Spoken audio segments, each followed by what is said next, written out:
The Drive-Thru Monstrosity. A short story. A fast food restaurant sends a small town into paroxysms of cultural outrage when it sponsors a surrealist sculptural installation near its drive-thru. Insurance salesman and authority on neo-surrealist performance art, Clark Marsby, was among the first to see it. It was only 8 o'clock in the morning, but feeling peckish, he swung by the drive-thru in his tan-coloured Toyota Festiva and leaned out at the pole to order a McBurger burger and chunky shake as usual. It was just as his eyes came back to the road that he noticed the new installation, copper and aluminium glistening at strange angles in the morning sun, propped conspicuously in the vacant bit between the illumined menu board and the sign pointing to the toilets. He shook his head and did a double take. No mistaking it. French. Contemporary neo. The influence of Louis Deschamps, perhaps. He drove up to the window where stood fastidious Maureen to collect his meal. "What's with the monstrosity?" Clark asked. "It's a bit early surrealist, isn't it? I mean, you can see the allusions to André Breton's early theories there, the juxtapositions, the debt to Freud, don't you think?" "Yeah, that's what everyone's saying," said Maureen, handing over the burger. "Although I can see more of the Brussels school than anything myself." Clark considered this an interesting possibility, and one he hadn't entertained, but was more inclined to his own reading, just on the evidence of the pointy bits sticking out the left side. In any case, he, Maureen, and most everyone agreed that anything prior to Duchamp's first Paris phase was gauche, and this piece was clearly in the wrong camp. "Unbelievable," said Clark, shaking his head. He was truly taken aback. He paid for the food and drove off at high speed, rushing to catch his friend Blicker before Blicker went to work teaching art history at the local polytechnic. He caught him just as he was backing down the driveway. "You should see it, Blicker. Ghastly. A poor imitation of Jean-Pierre of Vontelou's disastrous 2006 catalogue. Nothing more." Blicker drove down to see for himself. By this time, a small crowd of townspeople had gathered round, most of them aghast. Some were comparing it to the failed poetry of Pierre Reverdy. Blicker had a look and was outraged. He stormed inside and demanded to see the manager. The manager was a 19-year-old named Darren of the Pimples, who had started as a bacon tosser when he was 16 and worked his way to the top. At first he thought Blicker was another customer disgruntled about the soft pastry on the apple fritters, but he soon understood otherwise. "You can see the influence of Apollinaire there, can't you?"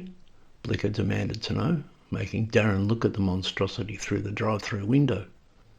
"Well, spatially," Darren retorted. "I think it's more early Dali than anything else. Dali let loose at a metal recyclers, is what some people are saying." Blicker was dumbfounded. "What? You're kidding me. This is way before Dali." In response, Darren drew attention to certain themes in the early folios of Dali's pen and ink work. In league with Clark, and now with a few others, Blicker stormed out, vowing to go to local government to have the offending eyesore removed. It was, as Clark observed, a traffic hazard if nothing else. He'd almost crashed his Festiva into the railing when he saw it. More patriotically, Blicker wanted to know what people were going to think. "They'll think," he said, "that this town is still stuck in the period of the manifestos, as if the data revolution never happened." Once word got around, others shared the same concern. "It makes us look like bogans," complained Les Harrier from the post office. "Just looking at it, you'd say to yourself, now there's a town where people don't know a rip-off of Yez Tanguy's 1942 masterpiece, Indefinite Divisibility, when they see one." The local celebrity and retired lawn bowls champion Grizzly Miller, usually cautious on controversies pertaining to surrealist art, agreed that it did lend the unfortunate impression that the people of the town didn't know Arshile Gorky from Conray Maddox and the British Revisionists. Ben from Nelson irrigation supplies across the highway, who wandered over during morning tea, was of the opinion that the surrealist preoccupation with the irrational had been at the expense of the more positive outlook of the constructivists. Just the sort of thing a hardware man might say. But he did agree that the monstrosity looked like a cheap parody with 3D pretensions to Ernst Fuchs. What a mess. The artist had ventured bravely into the collective unconscious of post-industrial man and recovered nothing more convincing than the innards of a washing machine doing a vacuum cleaner doggy style. It was anachronistic. It was cliched. It was not what people wanted to see as they salivated over burgers and fries. Soon the townspeople, as one, were referring to the sculpture, officially titled Analytics, Distrust, Homage to a Lemon, as the Drive-Thru Monstrosity. It transpired that the McBurger management had bought the piece for $45,000 at an auction in Sydney, funded dollar for dollar by the National Modern Towns Civic Enhancement Program. There were no tenders. The council was in on it, and there were rumours of kickbacks.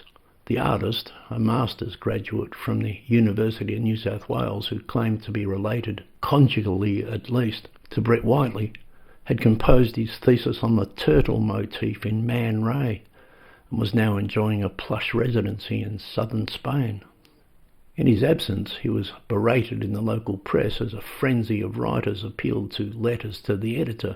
Bill Thompson from Golden Square wrote pointing out that the term drive-through monstrosity seemed to imply that the monstrosity could be driven through.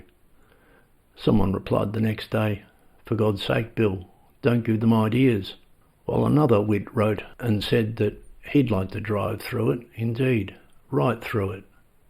The media joined the chorus. The headline ran, "What next? Cubism?" The mayor's office intervened and offered the limpidistic assurance that the installation would grow on people. After all, the botched refurbishment of the pedestrian mall did. Another wit said that the term monstrosity was in any case unnecessary, since this homage to a lemon was a lemon sure enough, and he sensed postmodern self-referencing smart-arsery. He complained that these days you can't trust even bad art not to be a stunt sending up bad art. Things started to get nasty when, one morning, the risen sun revealed the sculpture adorned with fish and cigars, a gesture poking fun at its provenance. Then, another morning, it was emblazoned with a cross-section of the most tiresome of surrealist slogans, all of them implying, somewhat in a pop art style, that this flavour's lost its taste. Every Saturday night, the town's teenage revellers used the piece as a bottle opener, and then, later the same night, as a venue for clumsy copulations. The real mystery was when someone threw a few tins of old paint at it, more or less in the style of Jackson Pollock. A crackdown on welfare fraud a few years earlier had purged the town of abstract expressionists, but now it seemed at least one was still hiding somewhere in the suburbs, and this controversy drew him from his lair. In all of this, Blicker was the most passionate objector. He had devoted 25 years of his life as an educator and classroom innovator to ensuring that the people of the region had a good overview of surrealist movements up to and including the contemporary revivals in New York and Madrid. He wasn't going to sit idly by and watch some monstrosity in a drive-through make a mockery of his life's work. He gathered petitions and wrote to politicians. He organised a rally but called it off because of rain. He and Clark and local art activist Brian Lanigan were nevertheless photographed giving V for Victory signs, with soggy banners reading, "Surrealism deserves better," in the shelter of what would have been a cake stand and fundraiser had the day been clear. Finally, though, it was the brute reality of economics that triumphed.